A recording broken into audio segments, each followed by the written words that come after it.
has reconstituted the NITI Aayog, appointed Ashok Lahiri as its vice chairman and 4 new full-time members. Ashok Lahiri, former chief economic advisor and member of the 15th Finance Commission, also served as a BJP MLA in West Bengal.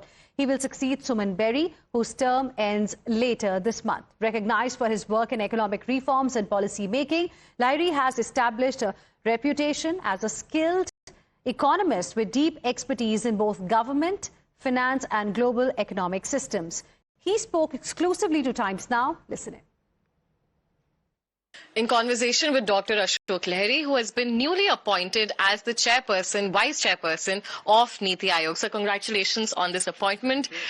First off, what is going to be your outlook and vision for the NITI Aayog? So the most important thing is NITI Aayog, as the name stands, is policy. And policy actually includes implementation also. I never believe in this theory that good theory but bad in practice. If it's a good theory, it should be good in practice also. So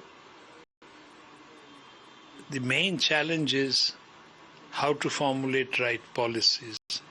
And policies can't be the same in every country. Because after all, we are human beings.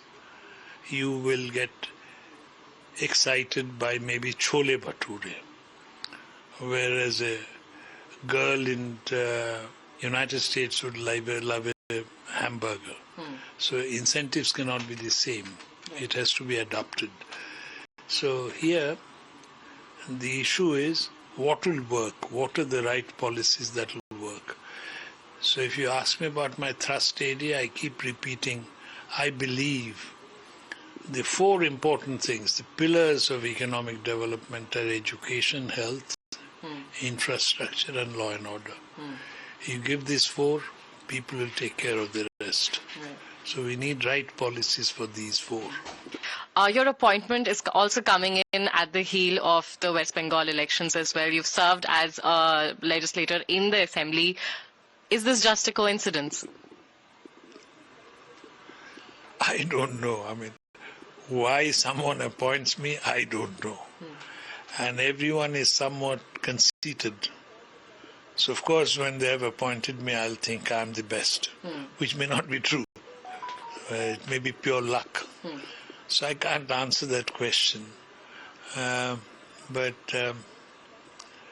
I'm a keen policy maker. I don't know whether I'm a good policy maker or not, but I'm a keen policy maker.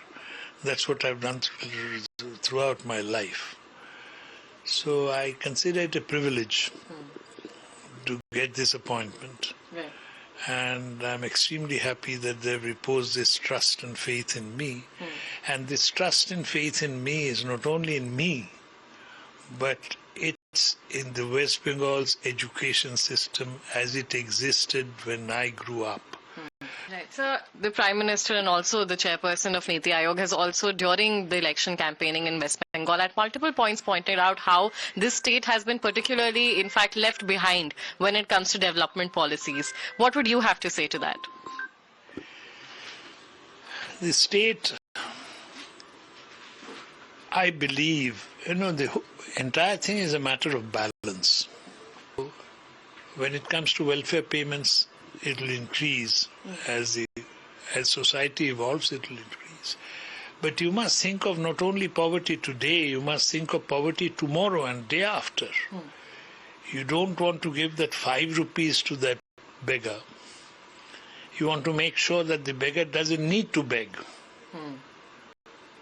in the next 5 years. That's the permanent solution. In Bengali, I say Tran and Poritran. Tran is temporary relief. Poritran is deliverance. Right. So I'd also like to understand, with the first phase of West Bengal elections done and dusted, we've seen a massive voter turnout, about 92% to be exact. As a policy head now, how are you interpreting such a turnout, specifically at the heel of the Special Intensive Division? Not as a policy head of NITI Aayog, but as an old psephologist, I've heard 2 interpretations which make some sense. One is you are scared. that this is SIR. They ask you your father's name, father's part number, whether his name was in 2002 or not. You're worried that if you don't vote, then next time they will ask you, show me, why didn't you vote? You're an absentee voter. So that could be part of the reason. The second reason is seen all over the world, that whenever there is growing discontent about the ruling party, the anti-incumbency shows up in the extra turnout. Right. Now, which one is true? TMC would like to believe that the first one is true. BJP and the opposition would like to believe that latter is true. Which is true? You decide. So on the ground, we've also seen a lot of discontent as voiced by the Bharatiya Janata Party in its entire campaign leading up to elections. We've had Mamata Banerjee as well as Abhishek Banerjee also facing graft charges by the Bharatiya Janata Party. What all have you been able to observe on the ground as far as these allegations are concerned? So when you or I hope both of us don't steal money, we're not going to leave telltale marks. Okay. So whether anything was stolen or not is for the investigative agencies to establish. So I will not comment on it. But anecdotal evidence, for whatever it's worth, is quite damaging. See, what is important is not only the fact that I'm not a thief. What is important is that you perceive me not to be a thief.